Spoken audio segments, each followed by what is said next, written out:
अभी मैं बिहार के छपरा में हूं और हमारे साथ पूर्व डीएसपी बलेश्वर प्रसाद सर हैं। सर, सबसे पहले आपका बहुत बहुत स्वागत है। चलिए, आपका स्वागत है कि अच्छा लगा दो चैनल के बीच में बैठे हुए हैं और नवयुवक आप लोग हैं। हमारा आशीर्वाद है कि आप आगे बढ़ें। सर, डीएसपी सर से हम जानना चाहेंगे सबसे पहले, सर बिहार में आजकल देखा जा रहा है बहुत ज़्यादा क्राइम बढ़ा हुआ है, इस पे आप क्या सर सोचते हैं? बहुत ज़्यादा बढ़ गया है बिहार में। देखिए, अपराध का कोई सीमा नहीं है। क्राइम होना ही है, होता भी है। सवाल यहाँ खड़ा है कि क्राइम को रोकने के लिए दो विधि है। एक कहा जाता है विधि व्यवस्था नियंत्रण, अपराध नियंत्रण। दोनों की इतनी समानता स्थिति को करने के लिए सबसे बेहतर विकल्प है कि एक जैसे पुलिसिंग है, चाहे आपका पब्लिक पुलिस के बीच का रिलेशनशिप है, या लेकिन इस बात को तो स्वीकार करना ही होगा। जब क्राइम अधिक होगा तो उसको आप छिपा नहीं सकते हैं। अपराध की तो स्थिति बढ़ी है, इसमें कोई दो मत नहीं। लेकिन कई बिंदुओं पर जो विधि व्यवस्था, जो लॉ एंड ऑर्डर की बात है, तो उसमें थोड़ा सा मेंटेन जरूर किया नई सरकार, माने महागठबंधन की सरकार, कारण जो है। लेकिन सवाल है कि अभी सोसाइटी में जो शराबबंदी है, चाहे बालू बंदी है, बालू को लेकर इकोनॉमिकल जहाँ जुड़ता है बिहार में, बालू और बवाल, बाढ़, ये सब चीज़ें आपके बिहार में है। कोई जरिया नहीं है कमाई के क्षेत्र का। और जो भी है आपके बहालियाँ भी अनकंट्रोल, कोई बहाली होती नहीं। जो भी है पुराने बहाली को महागठबंधन सरकार दिखा रही है, अभी लगातार अपॉइंटमेंट हो चुका है।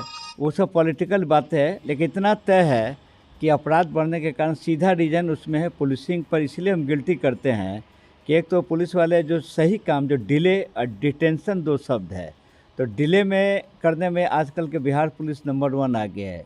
जैसे सही समय पर कोई काम नहीं करना है, सही समय पर एफआईआर नहीं करना है सही समय पर, और डिटेंशन है कि बिना मतलब आपको डिटेंशन करना है।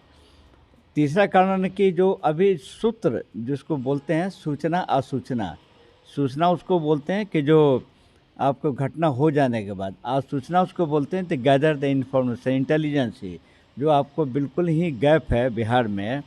नतीजा कि उसका फ़ायदा उठाते हैं अपराधी बे क्लियर। अपराध को 3 कैटेगरीज में बांध लीजिए। जैसे आपने सवाल किया क्यों बढ़ा हुआ अपराध, हम दोनों उत्तर आपके एक साथ देते हैं। ये जो इंटेलिजेंस, जो पुलिसिंग जो वर्क है, और अपराध बढ़ने के कारण क्या है कि सामंजस्य नहीं है। जैसे न्यायालय का वर्क, कोर्ट का जो वर्क है, कि कोर्ट में पहले जो पुलिसिंग जो होती थी, सब पुलिस वाले कोर्ट में से कोऑर्डिनेशन हुआ करता था। दूसरा नंबर की सूत्र को संकलन करने के लिए थाने के 2 ऑफिसर को रखा जाता था संकलन करने के लिए। और तीसरा था कि वेल बिहेव। और चौथा अभिलेख को बिल्कुल पूर्ण तरीके से उसको अप टू डेट रखना है। जो चारों चीज़ों में अभी बिहार के पुलिस आपकी बिल्कुल इसमें लापरवाही के चलते इसका अपराधी फ़ायदा उठाते हैं। और कमजोरी जानते हैं कि आपको डे लाइट वाला अपराध किया जाए, गोल्ड स्मिथ के सोना को लूट लेना है सबसे बड़े। आप देखते हैं कि सिवानों में लूटा, कहाँ ने सोना नहीं लूटा। तो इस लूटने में के पीछे कारण क्या है? गश्ती की सुदृढ़ स्थिति नहीं है, रिकॉर्ड ठीक नहीं है। यानी मिला जुला के आपका प्रश्न सही है।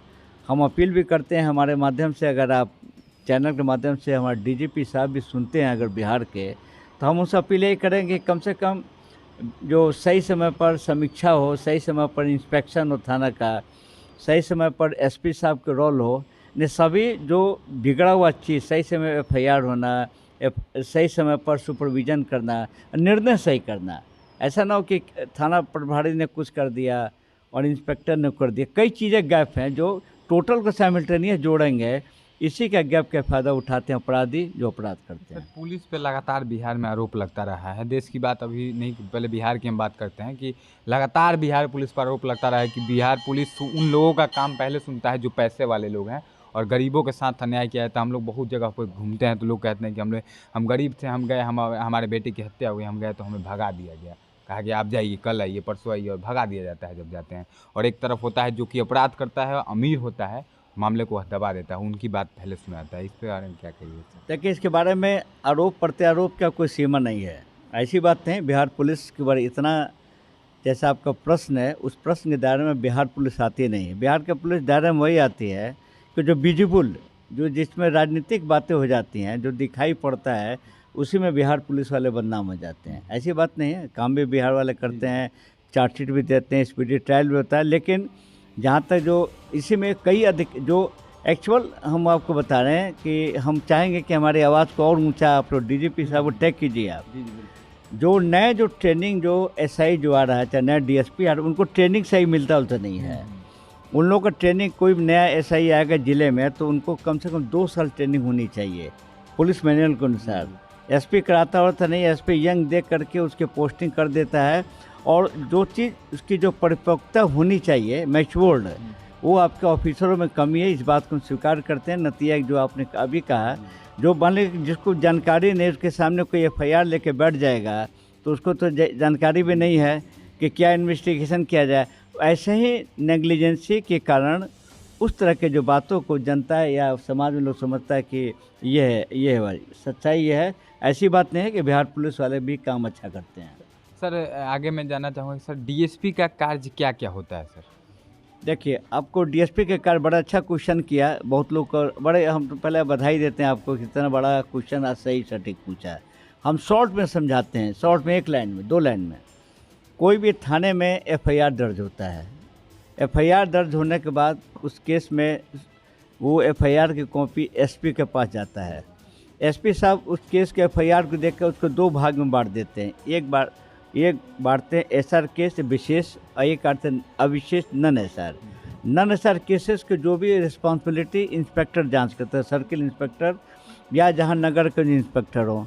दूसरा जो एसआर जिसे लिखेंगे उसकी जांच करेगा डीएसपी, एसडीपीओ जाएंगे। तो दिक्कत क्या है कि एसडीपीओ का जो मेन भूमिका 2 होनी चाहिए। एक तो कोई भी डीएसपी हो बिहार का, उसको 3 चीज़ों को कम से कम आईपीसी, सीआरपीसी, एविडेंस एक्ट, और जितने एक्ट और इन्वेस्टिगेशन से रिलेटेड उसको बिल्कुल दिमाग में उसके एक एक चीज़ का भरा होना चाहिए, क्योंकि निर्णायक पद है। वही केसों का निर्णय करके भेजता है एसपी के पास। एसपी रिपोर्ट उसे ट्रू फॉल्स करते हैं। जो सबसे बड़ी भूमिका है जो डीएसपी का है, हमको बड़े दुख के साथ कहना पड़ता है कि जो नए जितने डीएसपी जो आ रहे हैं जो ज़िले में, ये इस बिंदु पर फेल हो रहे हैं। लोग सही समय पर न तो पर्यवेक्षण करते हैं, लोग न सही समय पर निर्णायक भूमिका करते हैं, जो इस गैप के कारण आपको जो डीएसपी की मेन भूमिका है जो यहाँ थोड़ा सा कमी दिखाई देता है, नंबर 1। दूसरा डीएसपी का रोल है कि आपको ये मिडिल रैंक होता है, एक एसपी की तरफ भी सीनियर में काउंट होता है, नीचे अधीनस्थों को भी कंट्रोल करता है ये। तो उसकी ज़िले में भूमिका जो होनी चाहिए, एक तो आप जाएंगे तो ऑफिस में ये तो मिलते लोग नहीं हैं। कहाँ का डीएसपी साहब का सब क्षेत्र में निकले हैं, क्षेत्र में का मुश्किल से 2 घंटे का, लेकिन जो ऑफिस में नहीं बैठना, जो नया डीएसपी नहीं बैठता, कोई भी नया डीएसपी यूनिफॉर्म भी नहीं पहनता। नए नए जो लड़के जो आ रहे हैं उनको यूनिफॉर्म पहनना चाहिए, और कम से कम डेली रूटीन चार्ट जो है अगर वो निकलते हुए क्षेत्रों में तो उनको बोर्ड इंडेक्स बनाना चाहिए गेट के बाहर, और लिख देते कि यार डीएसपी साहब आउट क्षेत्र में यहाँ लोकेशन है, उनका मोबाइल नंबर स्पष्ट होना चाहिए। जो चीज़ों की कमी के कारण जो डीएसपी साहब लोग जो शिकायत तो नहीं करना चाहिए, लेकिन इतना जो स्वीकार करते हैं कि डीएसपी के रोल में थोड़ी सी धीमी गति है। इसका मेन रोल है कि एसपी को कंट्रोल करना, अधीनस्थों को प्यार मोहब्बत के साथ काम करना। तो जब फीलिंग जब आप में आ जाए कि मैं डीएसपी हूँ, तो वो कहते हैं नीचे मैं भी थाना प्रभारी हूँ, तो बीच में इंस्पेक्टर कहता है मैं भी इंस्पेक्टर हूँ।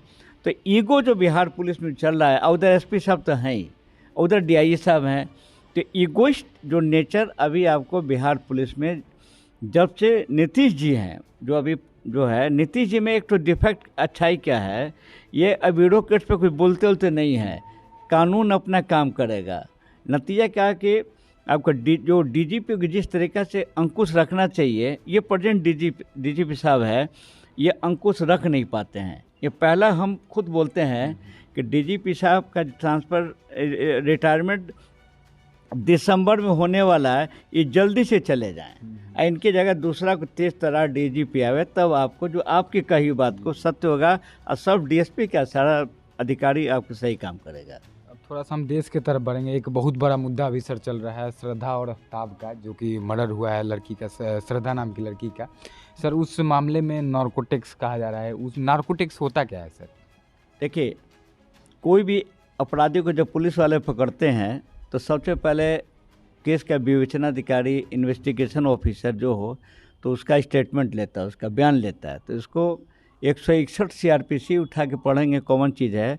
तो अगर उसमें पूछता है पुलिस वाला, अगर उसको जांचेगा कि नहीं सही बता रहा है और उसके बयान के आधार पर रेड होता है, सारी चीज़ें अगर एफआईआर से एविडेंस मिल गया है तो कोई नॉर्को या कोई भी पॉलीग्राफी टेस्ट करने की कोई आवश्यकता नहीं है। लेकिन सवाल यहाँ कि कई आप केसेज देखते होंगे कि चार्जेस बनता है, जैसे कि जो आपने कांड बताया इंडिया लेवल की कांड है, तो होता है कि जब पुलिस वालों को डाउट होता है कि नहीं ये झूठ बोलता है, ये ऐसा नहीं है कि एक कहानी कुछ है, जब डाउट क्लियरेंस हो जाएगा तब वो आपको ऑनरेबल कोर्ट को अनुमति देते हुए सीनियर अधिकारी का उससे भी राय लेकर के पहला टेस्ट होता है पॉलीग्राफी टेस्ट होता है। ये उस टेस्ट को जिसको लाइट डिटेक्टर मशीन भी आप कह सकते हैं, उसमें तरीका ये है कि उसके बॉडी में एक तरीका से उसको बिठा करके और उसको बॉडी में पूरा जो आपका 3 सिस्टम होता है बॉडी का, एक है ब्रेन नर्वस सिस्टम होता है, रेस्पिरेटरी सिस्टम है, बीपी है, या कई चीज़ को उसको कंप्यूटराइज से टैग कर दिया जाता है कि आप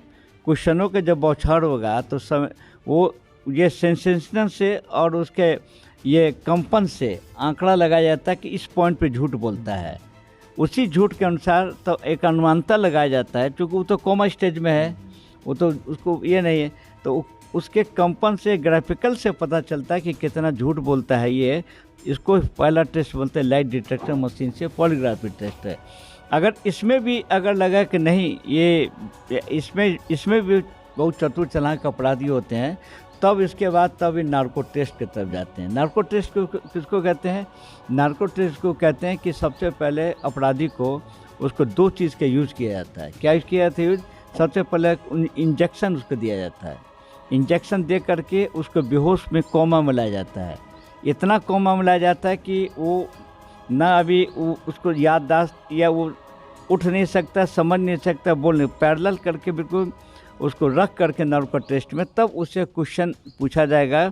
यहाँ भी वही सिस्टम है, system brain, heart population, brain, ये आपका वेलोसिटी ये हो गया, और साथ में आपको कई सारे बॉडी को जोड़ दिया जाता है कंप्यूटर पर, और कंप्यूटर क्वेश्चन पढ़ के वही सिस्टम जितना उसमें कंपन होगा, उसमें जो ये तरंग होंगे उसके अनुसार तो आपको क्वेश्चन बोलेगा। और लेकिन आप ताजुब करेंगे कि ये जो अपराधी है श्रद्धा वाला में इतना तेज़ तरार है, ये जब देखा कि नार्को में हम पकड़ा जाएंगे तो नार्को टेस्ट में कराने के पहले आपको एक्यूज का सहमति आवश्यक है।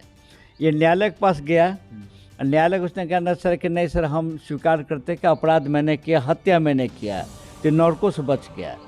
फिर उसको रिमांड इसको मिला, आप देखते होंगे इसमें, तब इसने पॉलीग्राफ टेस्ट के लिए इनिशियल जो पुलिस के पावर की चीज़ है, तो इसको पॉलीग्राफ टेस्ट आज हो सकता होगा। यही नतीजा है कि आपको इसी को पॉलीग्राफ टेस्ट कहते हैं, इसको नार्को टेस्ट कहते हैं। सर आखिर इस मामले में जो कि इतना दर्दनाक काम हुआ है सर, इसमें क्या लगता है आपको कितना जल्दी से जल्दी सज़ा होनी चाहिए? हालांकि न्यायालय का काम है, लेकिन आप एक पूर्व डीएसपी हैं, तो आपसे सर मैं जानना चाहता हूँ इन सब मामलों में आपको नहीं लगता कि सर जल्द से जल्द सज़ा हो, ताकि जो आगे हत्या या फिर अपराध करने वाले अपराधी हैं उनके अंदर कहीं ना कहीं डर हुआ कि मैं अगर करता हूं तो मुझे बहुत जल्द मार दिया जाएगा, मैं मौत का मैं भी शिकार हो जाऊंगा। इसमें देरी, अगर आपको क्या लगता है सर देरी करना सज़ा में इसका कारण अपराध बढ़ रहा है? देखिए, आप जिस तरीके से आपने प्रश्न किया, ये लगता है कि आप बहुत जानकार हैं, इंटरेस्ट व्यक्त करके अच्छा लगा। पुलिस को तो इतना पावर है, पुलिस को चाहे ऑल इंडिया पुलिस को, वो चाहेगा कि 24 घंटा के भीतर चार्जशीट कर देगा। दैट्स कॉल्ड द नकम्मल चार्जशीट बोलते हैं उसको। उसमें कोई नहीं, FIR sufficient, arresting sufficient, chargesheet sufficient, one man मानी इन्फॉर्मेंट वो सफिशेंट है। एक पीओ पर जिस घटना को देखा है, डॉक्टर का सर्टिफिकेट लगा हुआ है और सारा चीज़ का पोस्टमार्टम रिपोर्ट लगा हुआ। अगर वहाँ के पुलिस, अगर हम चाहेंगे कि आपका चैनल उसको टैग करें वहाँ के पुलिस वालों को मेरी आवाज़ के साथ, हम अपील करते हैं कि केवल वो लोग यही काम करें कि प्रक्रिया पूरा है। आप पॉलीग्राफी टेस्ट आप आज करेंगे, अरेस्टेड है, पोस्टमार्टम रिपोर्ट आपके सामने है, परिस्थिति जनसाक्ष्य, रेलिवेंट एविडेंस कापी, अगर वहाँ के पुलिस चाहे हम मेरे अनुसार तो अभी 24 घंटे में वो चार्जशीट सबमिट करे, और चार्जशीट सबमिट करने के बाद तुरंत जा कर के इस पर जो वहाँ के सीएम साहब उस पर कॉग्निजेंस लें, और कॉग्निजेंस लेने के बाद जो एपीपी जो होते हैं न्यायालय के, वो जाकर प्रे पिटिशन देंगे तो केस के चार्ज फ्रेम होगा 24 घंटा के भीतर। और 24 घंटा के भीतर चार्ज फ्रेम के बाद 24 घंटा के भीतर उनकी गवाही शुरू, 2 गवाह, केवल 2 गवाह, सुबह एम पीएम, और नेक्स्ट डे डॉक्टर साहब का पोस्टमार्टम रिपोर्ट, और थर्ड आपका सर्मस्टांशियल। हम दावा करते 1 सप्ताह में इस केस में आपको कन्विक्शन हो जाएगा। जो आप कहते हैं सज़ा होगा, उसको रोक नहीं सकता, लेकिन इस प्रक्रिया करने के लिए वहाँ टोटल डिपेंड करता है एसपी को, टोटल डिपेंड करता है वहाँ के व्यवस्था को, टोटल डिपेंड करता है वहाँ के आईजी को, टोटल डिपेंड करता है वहाँ के डीजी को। अगर इस प्रक्रिया को लोग पूरा नहीं करते हैं तो प्रश्न खड़ा होता है, जिसका फ़ायदा जो आपने बताया वही लोग फ़ायदा उठाते हैं। जो पहली बार हमने जनहित में अपना अनुभव के आधार पर हमने शेयर किया, हम चाहेंगे कि वहाँ के जो एसपी साहब सुनते हों अगर उस कांड में, तो प्लीज़ अब चार्जशीट सबमिट करें आप। अब कोई इसमें ड्रामाबाजी नहीं चलना चाहिए। अगर ड्रामाबाजी करते हैं तो इसके लिए अब रिस्पॉन्स कौन होगा, समझ सकते हैं आप। सर आखिर में सर आपका एक चैनल है, उसके बारे में थोड़ा सा बात करूंगा। सर चैनल कौन सा है और सर उस पर क्या बताते हैं, थोड़ा बताइए कि हमारे दर्शक, अगर आपको आपकी बातें, बहुत मुझे गर्व हो रहा है कि मैं आपके साथ बैठा हुआ हूँ और आप ईमानदारी से सभी बातों का जवाब दिए हैं। सर आपका कौन सा चैनल है, उस पर क्या क्या बताते हैं, थोड़ा बताइए कि हमारे दर्शक आपके देखना चाहते हैं। देखिए, जो हमारा जो चैनल है, हमने रिटायरमेंट किया तो हमने सोचा कि जब सरकार जब हटा दी, सेवानिवृत्त रिटायर्ड बंदे ईच एंड एवरी साइड मैंने कि डिक्लेरेशन हो गया, तो हमने दिमाग में आया कि जब मेरे पास दिमाग है, लंबे दिन का 33 साल का अनुभव है, तो क्यों नहीं हमारे पास, हम कोई नेता बन नहीं सकते हैं, एमपी एमएलए बनेगा नहीं, आज चुनाव खड़ा होंगे तो हमको वोट देगा नहीं, हमारा जमानतें जब्त हो जाएगी, इस चीज़ को हम जानते हैं। तो हमने सोचा क्यों नहीं अपना, हम जो मेरे पास जो मैच्योरिटी, अनुभव, जो पेशेंस जो है मेरे पास, हमने इसको रास्ता खोजा कि नहीं, हम सोशल साइट के थ्रू जो हमारे पास चीज़ें हैं अगर हम जनहित में डालते हैं तो जनहित को फ़ायदा होगा, विभाग के फ़ायदा होगा। उसके चलते हमने अपना यूट्यूब बनाया, उसका नाम है लुक स्मार्ट न्यूज़, LOO के look, SMART news, look smart news को आप देखेंगे यूट्यूब पर। यही हमारा पहला एक चैनल है ऑल ओवर इंडिया दावे के साथ। उस चैनल पर कोई विवाद नहीं है, ना कोई जातिवाद है, ना कोई धार्मिकवाद है, वही हम बात बोलते हैं जो फैक्ट हो। आपको 95% वीडियोज में हम ही विजुअल में सामने रहते हैं। हमने जब इस पर संतुष्टि नहीं हुई, हमने चलिए कोई फेसबुक खोल दिया जाए, तो हमने एक लुक स्मार्ट न्यूज़, एक फेसबुक पर मेरा पेज चलता है, उस पेज पर हम आते हैं, उस पेज पर मेरा चलता है प्राइम टाइम न्यूज़, केवल न्यूज़ डालते हैं, इशू बनाते हैं, पाकिस्तान से लेकर के नेशनल से इंटरनेशनल न्यूज़, सब के बारे में हम किसी को छोड़ते उड़ते नहीं हैं। भले ही हमको लोग न देखें, लेकिन हम बिल्कुल ईमानदारी, ऑनेस्टली वही स्ट्राइक करते हैं जो जस्टिफाइड हो, जनहित में। इसलिए 2 चैनल है, look smart news channel YouTube, look smart news आप फेसबुक पेज पर है मेरा। देखिए प्राइम टाइम न्यूज़ सर का है, फेसबुक पे आप लोग जाइए। और सर की बातें आपको मैं दावे के साथ कह सकता हूँ कि अगर आप ईमानदार हैं और ईमानदारी से अपना काम करते होंगे, चाहे आप जो करते हो, तो मुझे लगता है कि आपको सर की पूरी बातें सुनकर गर्व हो रहा होगा और आपको अच्छी लगी होंगी। सर के दोनों ही चैनल को जाकर के फॉलो कीजिए और यूट्यूब पे देखेंगे तो सब्सक्राइब कीजिएगा। हम उन सर के चैनल को अपने डिस्क्रिप्शन में भी दिए हैं, अगर नहीं खोज पाए तो डिस्क्रिप्शन में जाकर सर के चैनल को फॉलो कीजिए, सब्सक्राइब कीजिए। सर आखिर में आपसे एक बात कहना चाहता हूँ कि आपसे बात करके बहुत अच्छा लगा और आपने ईमानदारी से जवाब दिया, उसके लिए सर जय हिंद। चलो जय हिंद आपको भी। सबसे क्या आप यूथ हैं, युवा हैं, और हम चाहेंगे कि आप लोग आगे बढ़ें। आपका चैनल, जिस पे चैनल हम बोल रहे हैं सीधा, हम चैनल को बधाई देते हैं कि आपने इतना महत्वपूर्ण समय बिजी होकर के हमारे इस आदमी के पास आकर के आपने इंटरव्यू लिया। कोटि कोटि बधाई। मैंने कहा I have no word from the explain to you again. I hope and believe to you your channel will raise and increase in the future. So my bless to you. Thank you sir, जय हिंद। जय हिंद।